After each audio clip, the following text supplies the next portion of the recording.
But I mean, we can see as things progress, the list is getting more longer. colorful. Yeah, more colorful. And I'd like to point out George Washington. He was the first president, and he was also a Freemason. So now we see here Ghosts of DC. Washington was originally named Rome, Maryland. This was interesting. Nestled in Washington, D.C.'s history is a surprising connection to a little-known place, Rome, in Maryland. This discovery offers a unique glimpse into America's past. In the 17th century, a vast estate of 400 acres existed southeast of what is now Georgetown in Maryland, owned by an Italian culture enthusiast. This land was ambitiously named Rome. Mm-hmm. And this is a very fascinating point with everything being talked about now, the golden age, and that Trump is like Caesar, and all of these things, right? The owner's passion for Italy didn't just influence the name, it shaped his vision for the new world. So this is the thing. We have this new Atlantis, we have the new Rome, we have the new Republic, we have all of this, the new golden age. Everything is just, kind of being laid into place for America to not be this Protestant Christian place of freedom, but the new Rome. The new Rome. That's right. And he even named his little creek that he had on his property from Goose Creek to Tiber Creek, which is the Tiber River through Rome. And then we see the similarities between the U.S. Capitol building and St. Peter's Basilica. And then on top of that is, I believe it is a statue of freedom, the on top of the Capitol building. And Libertas is her name, and she's facing east. So again, a lot of strange similarities. And as we get into the building, there's even more symbolism that mimics Rome. So you can see that Rome was heavily on the minds of the people who are building this. And me and Wendy have both been to both of these places. And it's just uncanny, the similarities between the two, and how you can really, really see that the U.S. Capitol building, how they really tried to mimic what was in Rome. Yes. I mean, all of Washington, D.C. has a lot of similarities to Rome. The architecture and how everything is laid out is just, it's not coincidence. No, it's not. There's too much similarity for it to be coincidence. Here we see the Washington Monument and the Vatican obelisk, but it's because it has the Freemason and the Catholic ties to it. And here we see a little bit about the obelisks. Rome has the most obelisks in the entire world, with 13 total, 8 ancient Egyptian and 5 ancient Roman. Mm-hmm. The erection of obelisks in circuses by Roman emperors was both a religious and political act. The original connection of the obelisks with solar cults was also emphasized by Augustus when he had an obelisk erected on the spina of the Circus Maximus. The Circus Maximus had always been a religious institution which was connected with the sun cult. And this is, that's pretty obvious when you look in Egypt, the obelisks and what they represented, and these sun gods. This is a very sexual symbol, actually. Mm-hmm. Yeah.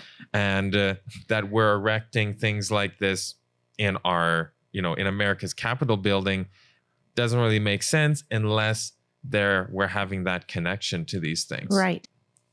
So in the next picture, we also see some interesting similarities. The two top pictures are from the Vatican. You can see the triple tiara. You can see the words Punt Max, which is actually short for Pontifex Maximus. And then we have the eagle symbol. And of course, America's symbol is the eagle. So we see wherever you look, whether you're looking at the building or some of the floors or the obelisk, the monuments, it all seems like what the Bible says, that America would make an image to the beast. Yeah. And that includes this. It includes the church-state structure. It includes pretty much everything. The roots were already here at the beginning. Exactly. Yeah.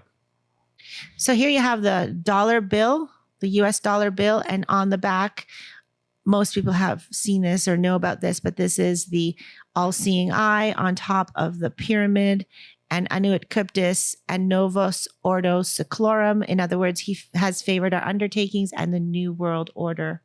So this was right on the bill for quite some time. It's not there by accident. It's there for a reason. And unfortunately, America is embracing these intentions that were put in right at the beginning now, except not in just symbolism, but in reality. And this brings it, I mean, the pyramid brings it all the way back to the cults of Egypt, right? Yeah. The sun worship again, all of that is similar. Here in the next picture, this is actually the chamber of the House of Representatives. And on the back wall, those gold lines or strips there, those are actually fasci. We don't have a close-up there, but that's a bundle of rods with an axe. And that symbol was very prominent in Rome.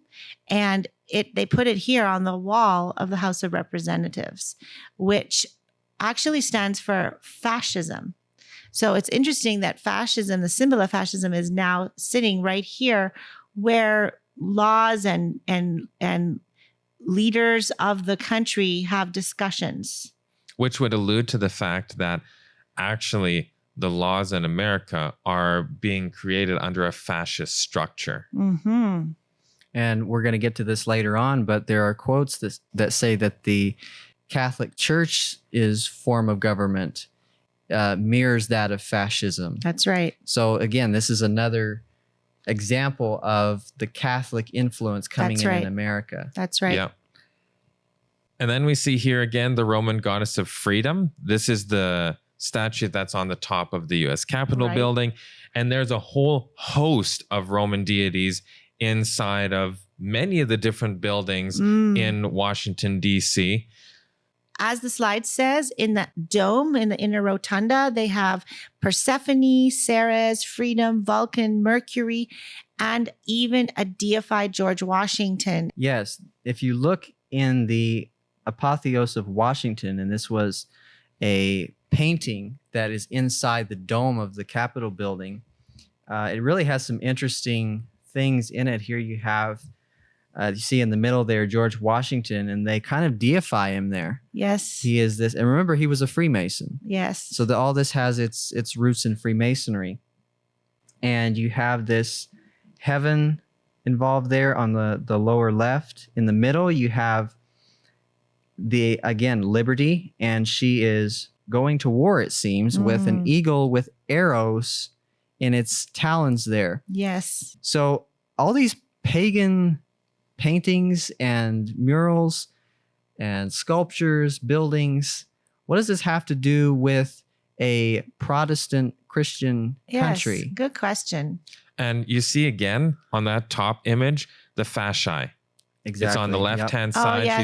She's holding the bundle of rods, and in the middle is the axe. That's right. So we see all of this symbolism that is very pagan, that is very connected to some of these secret mystery cults and things like this. And it's being placed right inside the main Capitol buildings. Well, the next slide explains the fascia a little bit more. It says it's a Roman device. It originated with the ancient Etruscans, from whom the earliest Romans derived their religious jurisprudence nearly 3,000 years ago. It's an axe head whose handle is a bundle of rods tightly strapped together by a red sinew. It symbolizes the ordering of priestly functions into a single infallible sovereign, an autocrat who could require life and limb of his subjects. If the fascia is entwined with laurel, like the pair on the house wall, it signifies Caesarian or like Caesar type military power. Yeah. The Romans called this infallible sovereign Pontifex Maximus, which is what we saw on the floor of the Vatican. Right. And it means supreme bridge builder. No Roman was called Pontifex Maximus until the title was given to Julius Caesar in 48 BC.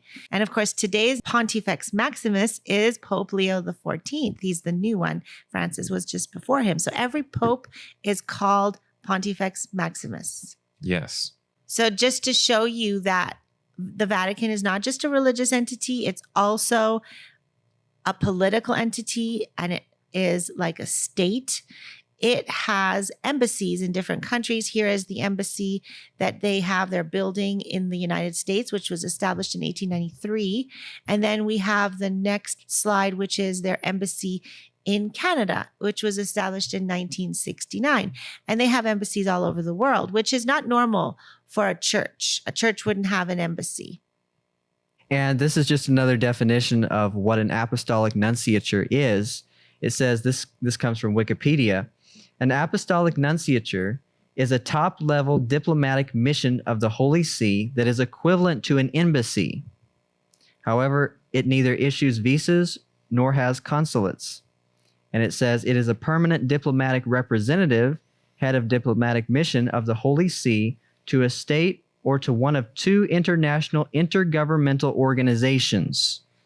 So this is just bringing out again that why would a church have this? Right. This is a religious organization. Why are they establishing these things in other countries? Well, obviously they want to influence the country, right? Yeah. Why would they have that there, right? Yes. And they're obviously not just a religious organization. Right. Mhm. The next slide tells us even more. It means that the apostolic nunciature allows the Pope or the Pontifex Maximus, the bridge builder, to supervise more closely American civil government. Why would they need to supervise the government? Mhm. And, you know, the Christian nationalists are so worried about the government interfering in the church. They don't even realize that the church is already interfering with the government and has Yeah. been for a very long time. Absolutely. And then we have some more history here. This comes from Rulers of Evil.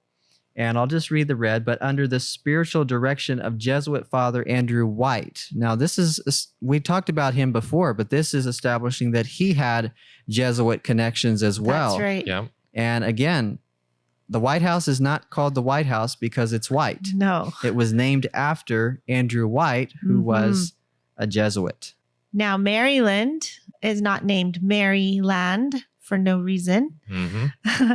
And it was actually Andrew White that consecrated that colony to the Virgin Mary in 1634. Mhm. So there was very clear Catholic influence, even though they were trying to escape that power from the old world, yet somehow it was still coming in and infiltrating and influencing a lot of the things that were happening. Now, this is a very important question. Who are the Jesuits and how have they been perceived throughout history? This is something a lot of people don't really know. They might know that Pope Francis was a Jesuit, and he was such a nice guy, and he was so chivalrous, and he was so all of these things. So obviously Jesuits are nice people. And what, problems could come about by the influence of Jesuits? They were founded by Ignatius Loyola, Mhm. and he believed in special meditative exercises, spiritual exercises that he called them, and it altered your state of mind, and it was also very submissive. So you kind of learned to erase or eliminate any of your personal wishes, desires, or anything, all to the will of the Pope.